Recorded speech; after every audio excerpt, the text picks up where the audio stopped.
ನಮಸ್ತೆ ಫ್ರೆಂಡ್ಸ್. ಪ್ರಥಮವಾಗಿ ನಮ್ಮ ಪತ್ರಿಜಿ ಗುರುಗಳಿಗೆ ಹಾಗೂ ಎಲ್ಲ ಗುರು ವೃಂದಕ್ಕೂ ನನ್ನ ಆತ್ಮಪೂರ್ವಕ ಪ್ರಣಾಮಗಳು.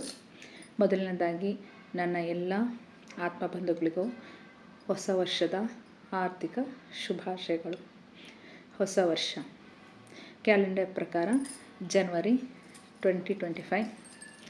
ಇವತ್ತು ತಾರೀಕು 9 ಜನವರಿ. 9 ದಿವಸ ಆಯಿತು ಜನವರಿ ಸ್ಟಾರ್ಟ್ ಆಗಿ, ಹೊಸ ವರ್ಷ ಸ್ಟಾರ್ಟ್ ಆಗಿ. ಈ 9 ದಿವಸನ ಎಲ್ಲರೂ ಹೇಗೆ ಕಳೆದಿದ್ದೀರಾ? ಹೇಗೆ ಈ 9 ದಿವಸ ನೀವು ನಿಮಗೋಸ್ಕರ ಎಷ್ಟು ಉಪಯೋಗಿಸ್ಕೊಂಡಿದ್ದೀರಾ ಅನ್ನೋದು ತುಂಬ ಮುಖ್ಯ. ಅದು 9 ದಿವಸ ಹೇಗೆ ಕಳೀತು ಅನ್ನೋದೇ ಗೊತ್ತಾಗಿಲ್ಲ ಅಲ್ವಾ? ಮೊನ್ನೆ ಏನು ಕೇಕ್ ಕಟ್ ಮಾಡಿ ಎಲ್ಲರೂ ನ್ಯೂ ಇಯರ್ ಆಚರಿಸ್ಕೊಂಡಿದ್ದಾರೆ. ಆದರೆ ಇವತ್ತಾಗಲೇ ತಾರೀಕು 9. ಈ 9 ದಿವಸದಲ್ಲಿ ಬರೀ ರೋಟಿ ಕಪಡ ಮಖಾನ ಅಂತಾರೆ ನಮ್ಮ ಗುರುಗಳು. ಅಂದರೆ ಊಟ ಮಾಡು, ತಿನ್ನೋದು, ಮಲಗೋದು ಇಷ್ಟೇ. ಆದರೆ ಏನು ನೋ ಪ್ರಾಬ್ಲಮ್. ಈ 9 ದಿವಸ ಅಲ್ಲ 90 ದಿವಸ ಕಳೆದ್ರೂ ಏನು ವ್ಯತ್ಯಾಸ ಇಲ್ಲ. ಜೀವನ ಅದು ಹಾಗೆ ನಡೀತಾ ಹೋಗ್ತಾ ಇರುತ್ತೆ. ಆದರೆ ನಮ್ಮ ಜೀವನದಲ್ಲಿ ಏನಾದರೂ ಒಂದು ಸಾಧನೆ ಮಾಡಬೇಕಲ್ವ? ಸಾಧನೆ ಅಂತಂದರೆ ಪ್ರೈಮ್ ಮಿನಿಸ್ಟರ್ ಆಗೋದೋ, CM ಆಗೋದೋ, ಒಂದು ದೊಡ್ಡ ಸಂಸ್ಥೆ ಮುಖ್ಯಸ್ಥರಾಗೋದು ಅದು ದೊಡ್ಡ ಸಾಧನೆ. ಆ ಥರ ಆಗಬೇಕು ಅಂತ ಹೇಳ್ತಾ ಇಲ್ಲ. ನಮಗೆ ನಾವು ಮುಖ್ಯ ಆಗೋ ಅನ್ನೋ ಒಂದು ಸಾಧನೆ ಕೂಡ ಒಂದು ಸಾಧನೆ. ನಮ್ಮನ್ನು ನಾವು ಗೌರವಿಸ್ಕೊಳ್ಳೋದು ಒಂದು ಸಾಧನೆ. ನಮ್ಮನ್ನು ನಾವು ಪ್ರೀತಿಸ್ಕೊಳ್ಳೋದು ಒಂದು ಸಾಧನೆ. ನಮ್ಮ ಮನೆ ಮನಸ್ಸು ಎಲ್ಲದನ್ನು ಶುದ್ಧವಾಗಿಟ್ಕೊಳ್ಳೋದು ಒಂದು ಸಾಧನೆ. ನಮ್ಮ ಮೇಲೆ ನಾವು ಸಾಧನೆ ಮಾಡೋದು ತುಂಬ ಇದೆ ಅಲ್ವಾ ಫ್ರೆಂಡ್ಸ್?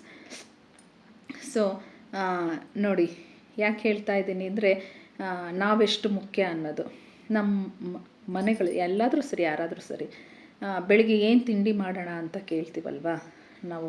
ಯಾರಾದರೂ ಮನೆಯಲ್ಲಿ ಹೇಳ್ತಾರೆ, ಅವ್ರಿಗೆ ಇಷ್ಟ ಬಂದಿದ್ದ ತಿಂಡಿನ ಮಾಡೋದಕ್ಕೆ ಹೇಳ್ತಾರೆ. ಅದು ಮಾಡು, ಇದು ಮಾಡು. ಮಕ್ಕಳಾಗಲಿ, ಗಂಡ ಆಗಲಿ, ಅಪ್ಪ ಅಮ್ಮ, ಅತ್ತೆ ಮಾವ ಯಾರಾದರೂ ಆಗಿರ್ಬೋದು, ಮನೇಲಿ ಸಂಬಂಧಿಕರು ಅವ್ರಿಗೆ ಇಷ್ಟ ಬಂದಿದ್ದನ್ನು ಮಾಡೋಕ್ಕೆ ಹೇಳ್ತಾರೆ. ಆ ತಿಂಡಿನ ನಾವು ಮಾಡ್ತೀವಿ.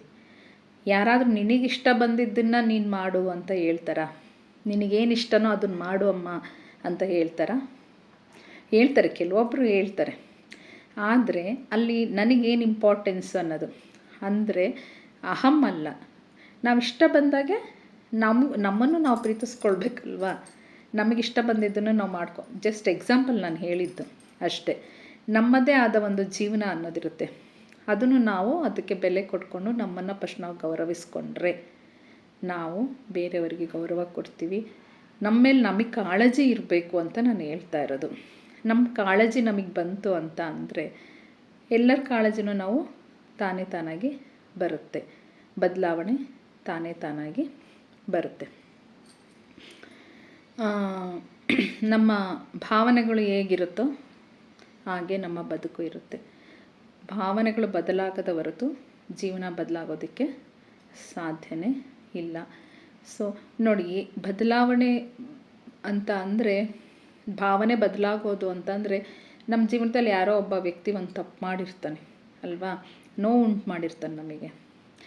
ನಾವು ಲೌಕಿಕ ಜೀವನದಲ್ಲಿರೋದ್ರಿಂದ ಅದನ್ನು ನಾವು ತುಂಬ ಸೀರಿಯಸ್ ಆಗಿ ತೊಗೊಂಡಿರ್ತೀವಿ, ಮರೆಯೋಕ್ಕಾಗಲ್ಲ. ಆಮೇಲೆ ಒಂದು 4 ಒಳ್ಳೆ ಕೆಲಸಗಳನ್ನು ಮಾಡ್ತಾನೆ, ಅವನು ಬದಲಾಗ್ತಾನೆ.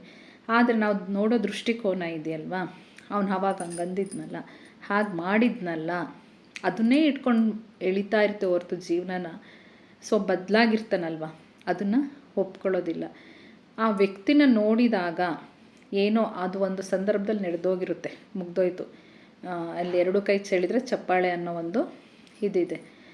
ಆ ವ್ಯಕ್ತಿ ನೋಡಿದ ತಕ್ಷಣ ನಮಗೆ ಉದ್ವೇಗ ಆಯಿತು, ನಮ್ಮ ಮನಸ್ಸಿನಲ್ಲಿ ಕಿರಿಕಿರಿ ಉಂಟಾಯಿತು, ಬೇಡದ ಆಲೋಚನೆಗಳು ಬಂತು ಅಂತ ಅಂದರೆ ಆಗೋದು ಅವನಿಗೆಲ್ಲ ತೊಂದರೆ. ಅವನು ಬದಲಾಯಿಸ್ಕೊಂಡಿರ್ತಾನೆ, ಅವನ ಜೀವನ ಅವ್ನು ನೋಡ್ಕೊತಿರ್ತಾನೆ. ನಮ್ಮ ದೇಹದಲ್ಲಿ ಕೆಲವೊಂದು ಕೆಮಿಕಲ್ ರಿಯಾಕ್ಷನ್ ನಡೆಯುತ್ತೆ. ಅದರಿಂದ ನಮ್ಮ ಆರೋಗ್ಯದ ಮೇಲೆ ವ್ಯತ್ಯಾಸಗಳು ಉಂಟಾಗುತ್ತೆ. ಇಲ್ಲಿ ಲಾಸ್ ಆಗೋದು ನಮಗೆ ನಮ್ಮ ನೆಮ್ಮದಿ ಶಾಂತಿ ಕಡಿಮೆ ಆಗುತ್ತೆ. ಸೊ ಇಲ್ಲಿ ಏನಪ್ಪ ಅಂದರೆ ಸಂಸಾರದಲ್ಲಿ ನಿರ್ವಹಣೆ ಅಂಟಿಕೊಳ್ಳೋದಾಗೆ ಇರಬೇಕು. ನಮ್ಮ ಜೀವನದಲ್ಲಿ ನಾವು ಈ ಸಂಸಾರ ಬಿಟ್ಟು ನಾವು ಇರೋದಕ್ಕೆ ಸಾಧ್ಯನೇ ಇಲ್ಲ ಅಲ್ವಾ? ಎಲ್ಲರೂ ಇರ್ತಾರೆ ನಮ್ಮ ಸಂಸಾರದಲ್ಲಿ. ಎಲ್ಲರೊಂದಿಗೂ ಹೇಗಿರಬೇಕಪ್ಪ ಅಂದರೆ ಎಲ್ಲರನ್ನೂ ಬಿಟ್ಟು ಬದುಕೋದಕ್ಕೆ ಸಾಧ್ಯ ಇಲ್ಲ. ಅಂಟಿಕೊಳ್ಳೋದ ಹಾಗೆ ಇರಬೇಕು. ಈಗ ನಾನು ಒಂದು ಬೇವಿನ ಬೀಜ ಹಾಕಿ ಮಾವಿನ ಮರ ಬರಬೇಕು ಅಂದರೆ ಹೇಗೆ ಸಾಧ್ಯ? ಇಲ್ಲ ಅಲ್ವಾ? ಬೇವಿನ ಬೀಜ ಬಿತ್ತಿದರೆ ಬೇವಿನ ಮರನೇ ಬರೋದು, ಮಾವಿನ ಮರ ಬರೋದಕ್ಕೆ ಸಾಧ್ಯ ಇಲ್ಲ. ನಮ್ಮ ಮನಸ್ಸಿನಲ್ಲಿ ಕೆಟ್ಟ ಭಾವನೆಗಳು, ಕೆಟ್ಟ ಆಲೋಚನೆಗಳು, ಅಗೌರವಗಳು ಎಲ್ಲ ಇಟ್ಕೊಂಡು ಅದನ್ನು ಬೇರೆಯವ್ರು ನಮಗೆ ಒಳ್ಳೇದು ಮಾಡಬೇಕು ಅಂದರೆ ಹೇಗೆ ಸಾಧ್ಯ? ಬೇರೆಯವ್ರು ನಮಗೆ ಗೌರವ ಕೊಡಬೇಕು ಅಂದರೆ ಹೇಗೆ ಸಾಧ್ಯ? ಇಲ್ಲ ಅಲ್ವಾ? ಸೊ ಫಸ್ಟ್ ನಾವು ಬದಲಾಗಬೇಕು. ಅವರು ಅದು ಬದಲಾವಣೆ, ನಮ್ಮ ಬದಲಾವಣೆ ಅವರಲ್ಲಿ ಬದಲಾವಣೆಯನ್ನು ತಂದೇ ತರುತ್ತೆ. ಈ ಒಂದು ಸಾಧನೆಯನ್ನು ಮಾಡಿ, ಇದೇ ನಾನು ಹೇಳಿದ್ದು ಸಾಧನೆ ಅಂತ. ತುಂಬ ಮನಃಶಾಂತಿಯನ್ನು ಕೆಡಿಸ್ಕೊಳ್ಳೋದು ತುಂಬ ಹೆಚ್ಚಾಗಿದೆ ಈಗ ಪ್ರಸ್ತುತ ನಡೀತಾ ಇರೋದೇ ಅದು. ಒಬ್ರನ್ನ ಕಂಡ್ರೆ ಒಬ್ರಿಗೆ ಆಗಲ್ಲ, ಅಸೂಹೆ, ಹೊಟ್ಟೆ ಕಿಚ್ಚು, ಇದೆಲ್ಲ ನಡೀತೆ ಹೆಚ್ಚಾಗಿದೆ. ತಪ್ಪು ಅಲ್ಲ, ಅರಿಷಡ್ ವರ್ಗಗಳನ್ನು ನಾವು ಹೇಗೆ ಇಟ್ಕೊಂಡಿರ್ತೀವೋ ಅದ್ರ ಮೇಲೆ ಇದಾಗುತ್ತೆ. ಪಂಚೇಂದ್ರಿಯಗಳು ಹೇಗೆ ಉದ್ರೇಕ ನೀಡುತ್ತೆ ನಮಗೆ, ಅದ್ರ ಮೇಲೆ ಆಗಿರುತ್ತೆ. ಅಲ್ಲಿ ನಡೆಯೋ ಇನ್ಸಿಡೆಂಟ್ಗಳ ಮೇಲೆ ನಮ್ಮ ಮೇಲೆ ಪ್ರಭಾವ ಬೀರುತ್ತೆ. ಇದ್ರ ಮೇಲೆ ನಾವು ತಗೊಳ್ಳೋ ರೀತಿ ಹೇಗಿರುತ್ತೆ ಅನ್ನೋದನ್ನು ನಾವು ಇದನ್ನೇ ನಾನು ಸಾಧನೆ ಅಂತ ಹೇಳೋದು. ನಮ್ಮ ಜೀವನದ ಮೇಲೆ, ನಮ್ಮ ಭಾವನೆಗಳ ಮೇಲೆ, ನಮ್ಮ ಆಸೆ ಕನಸುಗಳ ಮೇಲೆ ನಾವು ಸಾಧನೆಗಳನ್ನು ಮಾಡ್ಕೋಬೇಕು. ಬೇರೆಯವ್ರ ಮೇಲೆ ಸಾಧನೆ ಮಾಡೋದಲ್ಲ. ನಮಗೆ ನೆಮ್ಮದಿ ಬೇಕು ಜೀವನದಲ್ಲಿ ಅಂದರೆ ನಮ್ಮ ಮೇಲೆ ನಾವು ಸಾಧನೆ ಮಾಡ್ಕೋಬೇಕು. ಈ 9 ದಿವಸ ನಾವು ಕಳೆದಾಯಿತು. ಜನವರಿಯಲ್ಲಿ 9 ದಿವಸನ ನಾವು ಕಳೆದಾಗಿದೆ. ಸೊ ಈಗಾದರೂ ನಮ್ಮ ಜೀವನದಲ್ಲಿ ನಾವು ಬದಲಾವಣೆ ಮಾಡ್ಕೋಬೇಕು ಅಂದರೆ ಒಂದು ನಮ್ಮ ಭಾವನೆಗಳಲ್ಲಿ, ನಮ್ಮ ಮಾತುಗಳಲ್ಲಿ, ಆಲೋಚನೆಗಳಲ್ಲಿ ಬದಲಾವಣೆಗಳನ್ನು ಮಾಡಿಕೊಂಡಾಗ ಬದುಕು ಬದಲಾಗುತ್ತದೆ. ಅದು 1 ದಿವಸ 2 ದಿವಸದಲ್ಲಿ ಆಗೋದಿಲ್ಲ. ನಿರಂತರ ಬದಲಾವಣೆ ಮಾಡಿಕೊಳ್ಳಲೇಬೇಕು. ಸ್ವಯಂ ಪ್ರೀತಿ ತುಂಬ ಮುಖ್ಯವಾದದ್ದು. ನಮ್ಮ ಆರೋಗ್ಯದ ಮೇಲೆ ನಮಗೆ ಕಾಳಜಿ ಇರಬೇಕು. ನಾವು ಬದಲಾದರೆ ನಮ್ಮ ಪರಿಸರ ಬದಲಾಗುತ್ತೆ. ಸೊ ಇದ್ರ ಜೊತೆಗೆ ನಾವು ಧ್ಯಾನ ಮಾಡೋದ್ರಿಂದ ತುಂಬ ನಮ್ಮ ಮನಸ್ಸು ಶಾಂತವಾಗುತ್ತೆ, ಆಲೋಚನೆ ಮಟ್ಟ ಕಡಿಮೆ ಆಗುತ್ತೆ, ಒಳ್ಳೆಯ ಆಲೋಚನೆಗಳು ಬರುತ್ತೆ, ಜ್ಞಾನ ಬರುತ್ತೆ, ನಮ್ಮ ಮೇಲೆ ನಮಗೆ ಗಮನ ಬರುತ್ತೆ ಹೆಚ್ಚಾಗಿ. ನಾವು ಬೇರೆಯವ್ರು ಏನು ಮಾಡಿದರೂ ತಲೆ ಕೆಡಿಸ್ಕೊಳ್ಳೋದಕ್ಕೆ ಹೋಗೋದೇ ಇಲ್ಲ. ಏಕೆಂದರೆ ನಮ್ಮ ಬಗ್ಗೆ ನಾವು ತಿಳ್ಕೊಳ್ಳೋದೇ ತುಂಬ ಇರುತ್ತೆ ಅಲ್ವಾ? ಸೊ ಬೇರೆಯವ್ರ ಬಗ್ಗೆ ನಾವು ತಲೆ ಕೆಡಿಸ್ಕೊಳ್ಳೋದಕ್ಕೆ ಹೋಗೋದಿಲ್ಲ. ಸೊ ಆದ್ದರಿಂದ ಬದಲಾವಣೆ ಜಗದ ನಿಯಮ, ಬದಲಾವಣೆ ಆಗಲೇಬೇಕು. ನಾವು ಒಂದಕ್ಕೆ ಅಂಟ್ಕೊಂಡಿದ್ರೆ ಜೀವನ ಹರಿಯೋ ನೀರಿನ ಥರ ಪ್ರತಿದಿನ ಪ್ರತಿಕ್ಷಣ ಬದಲಾಗ್ತಾ ಇರುತ್ತೆ. ವ್ಯಕ್ತಿಗಳು ಬದಲಾಗ್ತಾ ಇರ್ತಾರೆ, ವಸ್ತು ಬದಲಾಗುತ್ತೆ, ಸಮಸ್ಯೆಗಳು ಬದಲಾಗುತ್ತೆ, ಸಿಚುವೇಶನ್ಸ್ಗಳು ಎಲ್ಲ ಬದಲಾಗ್ತಾ ಇರುತ್ತೆ. ನಾವು ಅವತ್ತಿಂದೇ ಹಿಡ್ಕೊಂಡು ಕೂತ್ಕೊಂಡ್ಮೇಲೆ ನಾವು ಮುಂದಕ್ಕೆ ಹೋಗೋದಕ್ಕೆ ಸಾಧ್ಯ ಇಲ್ಲ. ಮೈ ತುಂಬ ಕಾಯಿಲೆಗಳನ್ನು ಮಾಡ್ಕೊತೀವಿ ಹೊರತು ಇದು ಸೈಕೋಸೊಮ್ಯಾಟಿಕ್ ಅಂತ ಹೇಳ್ತಿರ್ತಾರೆ ಕಾಯಿಲೆಗಳು ಬರೋದು. ನಮ್ಮ ಭಾವನೆಗಳಿಂದ ಈ ಕಾಯಿಲೆಗಳು, ಆರೋಗ್ಯ, ಭೌತಿಕ ಆರೋಗ್ಯ ಅನ್ನೋದು ತುಂಬ ನೇರ ಪರಿಣಾಮ ಬೀರುತ್ತದೆ.